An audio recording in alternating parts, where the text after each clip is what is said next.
கூட்டணி பொறுத்த வரைக்கும் யார் கூட வேணாலும் கூட்டணி வச்சுக்கலாம். அரசியல் பொறுத்த வரைக்கும் இவங்க தான் நிரந்தர நண்பர், இவங்க தான் நிரந்தர எதிரி, அப்படி யாருமே கிடையாது. எனக்கு சொல்லி கொடுத்தது டாக்டர் கலைஞர் அவர்கள் தான். ஸோ அப்படி இருக்கும்போது இன்றைக்கி தேமுதிகலேருந்து பிரேமலதா அவர்கள் திமுகவில் சேர்ந்திருக்காங்க. என்னென்னா விஜயகாந்த் அவர்கள் உயிரோடு இருக்கும்போது நிச்சயமாக இது வரைக்கும் நடந்ததே கிடையாது, நடந்திருக்காது.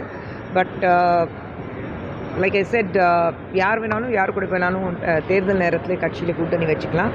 ஸோ கூட்டணி வச்சுருக்காங்க, அவங்க இஷ்டம்.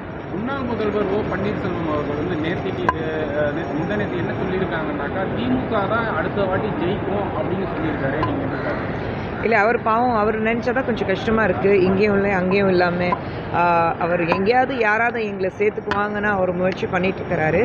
ஸோ அவர் சொல்லியிருக்காரு, சொல்லட்டும், சொல்கிறதுக்கு என்ன. கிராமப்புற பகுதிகளில் பார்த்தீங்கன்னாக்கா பெண்களுக்கு வந்து இந்த 1000 ரூபாய் இன்னும் வரலை அப்படின்னு சொல்லிட்டு ஒரு சிலர் சொல்லிட்டு இருக்காங்க.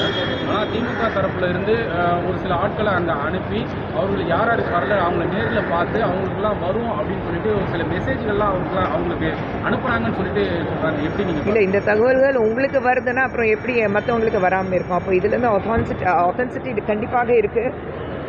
இது சுப்ரீம் கோர்ட்டே எஸ்பெஷலி தமிழ்நாடு நோக்கி கேட்டிருக்காங்க. எப்படி தான் கொடுக்க போகிறீங்க? ஃப்ரீபீஸ் எல்லாம் கொடுக்குறீங்க, 2000 ரூபாய் 1000 ரூபாய் 5000 ரூபாய் அப்படிலாம் நீங்கள் கொடுத்துட்ருக்கீங்க. ஏற்கனவே திமுக ஆட்சியில் கிட்டத்தட்ட 10 லட்சம் கோடி உங்களுக்கு கடன் இருக்குது தமிழ்நாட்டில். அப்படி இருக்கும்போது எப்படி தான் நீங்கள் இவ்வளோ கொடுக்க போகிறீங்கன்னா தெரியல.